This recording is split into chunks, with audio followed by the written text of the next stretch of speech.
Not I'll Be Sure is back in the mix after reposting an old video of Diddy telling his son Quincy that he's the prettiest dude God ever made. What you found? One of the prettiest motherfuckers God ever made. Sorry. I'm a Gemini, for everybody wondering, and thank y'all so much for just, tuning in with us. We felt the energy, we saw the... The online space has once again turned its attention toward I'll Be Sure, not in connection with a new musical release or creative endeavor, but through the thoughtful resharing of an older, emotionally resonant video clip. The footage features Sean Diddy speaking affectionately to his son, Quincy Brown, and includes a heartfelt line where Diddy looks directly into the camera and says, "You're the prettiest mofo God ever made." On the surface, this moment appears to capture a genuine expression of paternal pride and love. However, the broader context surrounding the repost adds layers of meaning that invite deeper reflection. Rather than sharing the clip as a quiet nod to the past, Al chose to amplify its visibility by including a tag directed at 50 Cent, a figure known for his public critiques of Diddy. This decision naturally drew widespread attention and prompted many to consider what might have motivated such a specific and public gesture. Viewers began to wonder whether this act carried symbolic weight beyond mere nostalgia, perhaps signaling a renewed dialogue, a call for accountability, or even an effort to bring long-standing personal matters into clearer focus. The relationships among Al, Diddy, and the late Kim Porter, Quincy's mother, are deeply intertwined and span decades of shared history, both public and private. Given this complex backdrop, Al's choice to highlight this particular moment while also engaging another prominent voice in the conversation invites questions about intent and timing. Is this a step toward healing or clarification, or is it part of a larger narrative that seeks to revisit unresolved chapters from the past? It's important to recognize that Al has, over the years, described himself as someone who was distanced from his son's life not by his own will, but due to circumstances beyond his control. He has expressed concern about events surrounding Kim Porter's passing and has referenced his own unexplained medical episode, an extended coma, as something that may have been more than just a health crisis. While these claims remain unverified, they form part of a personal story that he has shared openly, suggesting that his current actions stem from a place of ongoing emotional investment rather than a desire for spectacle. At the same time, the decision to share such intimate family moments on a public platform like Instagram raises valid considerations. Digital content once posted becomes part of a permanent and widely accessible record, one that can be interpreted, reinterpreted, and sometimes misused by audiences far removed from the personal realities involved. This leads to an important question. In seeking to express care or raise awareness, could such public gestures unintentionally affect Quincy, who has navigated significant personal loss and public scrutiny from a young age? Quincy has experienced profound challenges, including the loss of his mother under deeply painful circumstances and the complexities of growing up with two influential father figures whose paths have often diverged. In recent years, he has maintained a relatively low profile, focusing on his own journey and personal growth. Against this backdrop, Al's recent social media activity places Quincy once again at the center of public discussion, something that may feel overwhelming for someone who has already shouldered considerable emotional weight. While Al frames his actions as an effort to speak truth and advocate for his son, public reaction has been mixed. Many observers express concern that revisiting these narratives in such a visible way may do more to reopen old wounds than to foster resolution. The central tension lies in balancing the right to share one's perspective with the potential impact on loved ones who may prefer privacy during their healing process. Ultimately, the situation underscores a broader challenge faced by many in the public eye: how to address personal history with honesty while remaining mindful of the emotional well-being of those involved. Until more clarity emerges, whether through private reconciliation, public dialogue, or other means, the conversation around Al's intentions and their consequences will likely continue to evolve with care and caution. We're going to be producing the I'll Be Sure life story.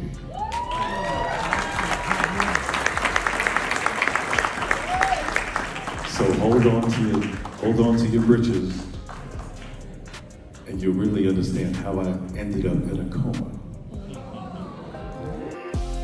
The conversation surrounding Al B. Sure's recent social media activity has deepened significantly, moving beyond a single repost into more nuanced territory. Following his initial action, Al shared additional reflections that hinted at underlying concerns about Quincy Brown's formative years. Rather than offering explicit accusations, he used language that suggested something fundamental may have been amiss during Quincy's upbringing, not merely complicated or emotionally layered, but genuinely troubling in ways that warrant attention. This subtle yet powerful word choice resonated widely, prompting an outpouring of empathy and concern from observers who recognize the lasting impact that early life instability can have on a person's sense of self and security. Social media responses reflected a shift away from casual commentary toward expressions of genuine care. Many users emphasized that this was no longer just celebrity news. It had become a human story about vulnerability, legacy, and the long shadow cast by unresolved family dynamics. People weren't speculating for entertainment.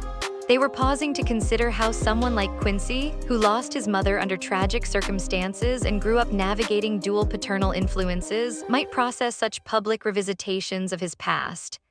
The emotional weight of seeing one's childhood questioned, especially on a platform as vast and permanent as Instagram, cannot be understated. It creates a situation where personal history becomes public discourse, often without the individual's consent or readiness to engage. Quincy himself has previously spoken with remarkable openness about the pain of feeling abandoned by his biological father during key moments of his youth. In a candid conversation with Angela Yee on Lip Service, he referenced a message he sent to Al back in 2009. "You left a void in my life that couldn't be replaced." That statement, raw and unfiltered, continues to echo because it captures a universal longing for presence, for consistency, for the quiet reassurance that a parent will show up. Hearing those words now in light of Al's current actions adds another dimension to the narrative. It suggests that the relationship between father and son has long carried unresolved grief, making any new public gesture especially delicate. Critics have also pointed to questions of timing. If Al harbored serious concerns about Quincy's well-being during his childhood or adolescence, why did those concerns only surface publicly in 2026? Over the years, there were numerous avenues, legal, therapeutic, or private, that could have been pursued to address potential issues without involving millions of strangers.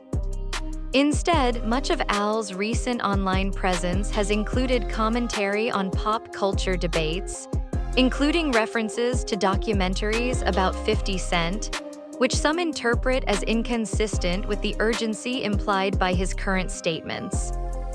Given that Diddy is currently facing multiple lawsuits and federal investigations, the alignment of Al's renewed visibility with this moment of heightened scrutiny has led many to wonder whether external circumstances are influencing the timing of these disclosures.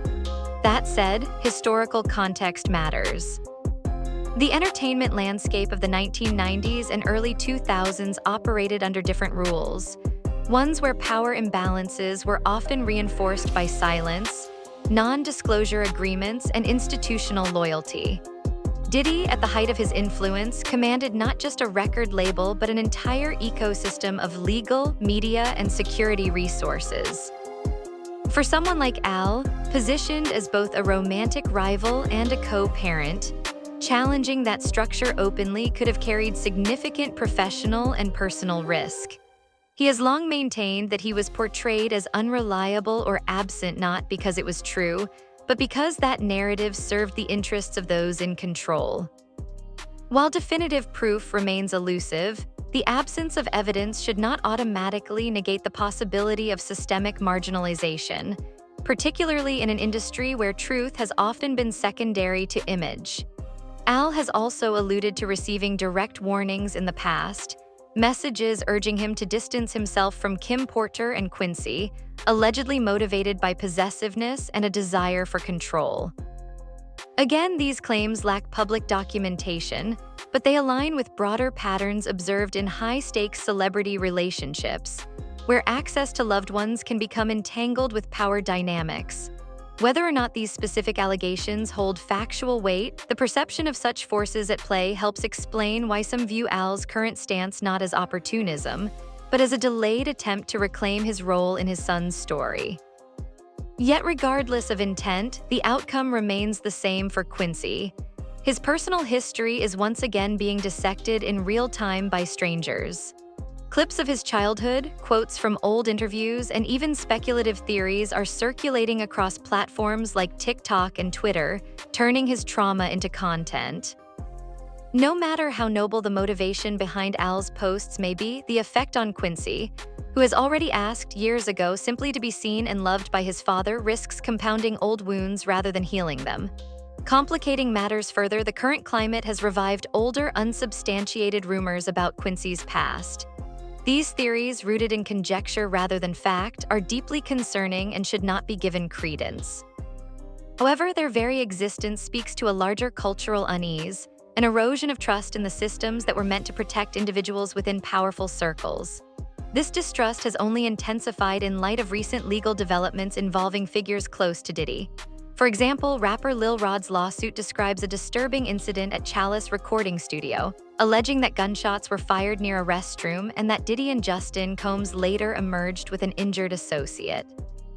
Lil Rod claims he was pressured to fabricate a cover story for law enforcement, a scenario that, if substantiated, would point to a pattern of secrecy and obstruction.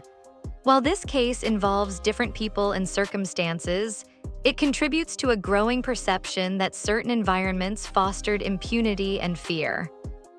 In that context, Al's assertions, however fragmented or unproven, find receptive ears not because they've been verified, but because they resonate with a wider narrative of silenced voices and buried truths. People are no longer dismissing such accounts outright. Instead, they're asking harder questions about what might have been hidden and who paid the price. All of this leaves us in a space of collective uncertainty. The public isn't merely watching, they're holding their breath, aware that if even a portion of these overlapping stories holds truth, the consequences could be profound. Until clearer information emerges, whether through official channels, first-hand testimony, or Quincy's own voice, the situation will remain fraught with tension. What is undeniable, however, is that this is no longer just about fame or feuds. It's about accountability across generations, the enduring cost of silence, and the quiet dignity of a young man who never chose to be at the center of this storm, yet continues to face it with grace. The ongoing developments surrounding Sean Diddy Combs and those connected to him have introduced new dimensions of legal scrutiny and emotional complexity that continue to shape public understanding of this unfolding situation. Central to this phase is the civil lawsuit filed by rapper Lil Rod, which goes beyond recounting isolated incidents to suggest a broader pattern of alleged misconduct over an extended period. Among its most serious assertions is the claim that Diddy directed both Justin Combs and Stevie J to facilitate access to young women for events described in the complaint as involving inappropriate and potentially unlawful conduct. While the language in legal documents often remains deliberately measured to meet evidentiary standards, the implications drawn from these allegations have resonated deeply with the public. According to the filing, Stevie J's role reportedly involved interactions with adult women in certain settings, whereas Justin Combs was allegedly tasked with engaging individuals who appeared significantly younger, some of whom, based on photographic material referenced in the suit, may not have met the legal age of consent for the environments they were brought into. Although these photos have not been made fully public, their description alone prompted widespread concern across digital platforms and media circles. It is crucial to emphasize that these claims remain unproven in a court of law. Justin's legal representatives issued a firm denial, labeling the accusations as baseless and financially motivated, and warned of impending legal action against what they characterized as defamation. What followed, however, drew attention even from seasoned legal observers. Reports indicated that Diddy's legal team pursued a procedural strategy that resulted in Justin Combs being removed from the list of named defendants in Lil Rod's lawsuit. By filing a motion that did not include Justin's name, they reportedly allowed the 120-day window for formal service of process to lapse, a technical oversight that, if accepted by the court, could limit Lil Rod's ability to pursue claims against Justin unless he can demonstrate good cause for the delay. Legal analysts described the move as a shrewd, though not necessarily improper, use of civil procedure. Regardless of intent, the practical effect was a temporary reduction in Justin's direct legal exposure while public discourse about his alleged involvement continued unabated. Meanwhile, another member of the Combs family has become entangled in separate litigation. Christian Combs, Diddy's other son, was named in a lawsuit filed by Grace Omar, who described a distressing experience aboard a luxury yacht. She stated she was hired under the impression that the charter would be a modest, family-oriented event, only to find herself immersed in what she characterized as a high-intensity, adult-focused atmosphere. Working overnight shifts, she reported witnessing a continuous flow of guests whose presence raised questions, alongside concerns about tampered alcohol, particularly after several women reportedly lost consciousness shortly after consuming drinks. The situation, according to her account, intensified when Christian arrived to record music in the yacht's onboard studio with producer Rodney "Lil Rod" Jones. Grace alleged that Christian appeared visibly intoxicated upon arrival and quickly turned his attention toward her. She claimed he insisted she take multiple shots of tequila, liquor he had brought, and that after just one drink she began feeling disoriented, suspecting it had been spiked. Despite her repeated verbal refusals, allegedly captured on audio by Lil Rod, who was present, she says Christian persisted with unwanted physical contact and pressured her to continue drinking. She later submitted photographs showing bruising on her arm, which she attributes to the struggle to remove herself from the situation, and included them as supporting evidence in her legal filing. Christian's public response, however, drew intense criticism, not for its content alone, but for its timing. Amid active federal investigations into his father's properties, he released a track that many perceived as dismissive of the gravity of the moment. Lyrics such as "Police raid the crib like they think we selling crack, but we out here selling tracks, and too bad they ain't know we bought the one next door, 'cause that's the one they missed," were interpreted by many as mocking law enforcement efforts and implying evasion tactics. Legal commentators noted that such statements, while protected as artistic expression, carry significant risk when made during ongoing investigations, potentially influencing public perception and even legal proceedings. His decision to reference 50 Cent in the same track further escalated tensions. Known for his sharp public commentary, 50 responded swiftly on social media with pointed sarcasm. In a series of posts, he juxtaposed images of Christian and Diddy with captions questioning the credibility of their threats, alluding to past controversies, and most notably, highlighting Grace Omar's allegations with biting irony. "I really don't understand why they want to drug women. If she can't remember how good it was the next morning, how do you connect?" His remarks struck a chord, shifting the conversation away from celebrity rivalry and toward deeper questions about accountability, consent, and the normalization of harmful behavior within certain entertainment circles. Through all of this, Quincy Brown remains at the emotional core of the narrative, though largely silent. He has long described his relationship with Al B. Sure as warm but informal, using terms like homie rather than dad, while maintaining a steadfast connection to Diddy, who raised him. That loyalty has been tested repeatedly, yet Quincy has consistently chosen discretion over spectacle. Now, as allegations surface that cast doubt on the very environment of his upbringing, he faces an almost impossible dilemma: how to reconcile love for the man who nurtured him with the unsettling possibility that that same environment may have harbored hidden dangers he was too young to perceive. Quincy never sought this role. He did not ask to become a symbol in a larger cultural reckoning or a pawn in intergenerational disputes. His quiet presence speaks not of indifference, but likely of profound fatigue, protective instinct, or the simple truth that some wounds require privacy to heal. Social media offers no sanctuary for such pain. It amplifies, distorts, and commodifies it. This brings us back to the central tension that threads through every layer of this story.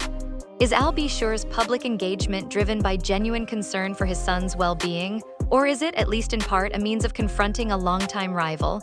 And perhaps more critically, does broadcasting these deeply personal matters help Quincy find clarity and safety, or does it expose him anew to the very forces he may be trying to escape? There are no simple answers. But as lawsuits multiply, federal inquiries deepen, and public discourse grows more polarized, one reality remains clear. Quincy continues to bear the weight of a narrative he did not author, caught between two fathers, two histories, and a world that demands he speak, even when silence might be his only refuge.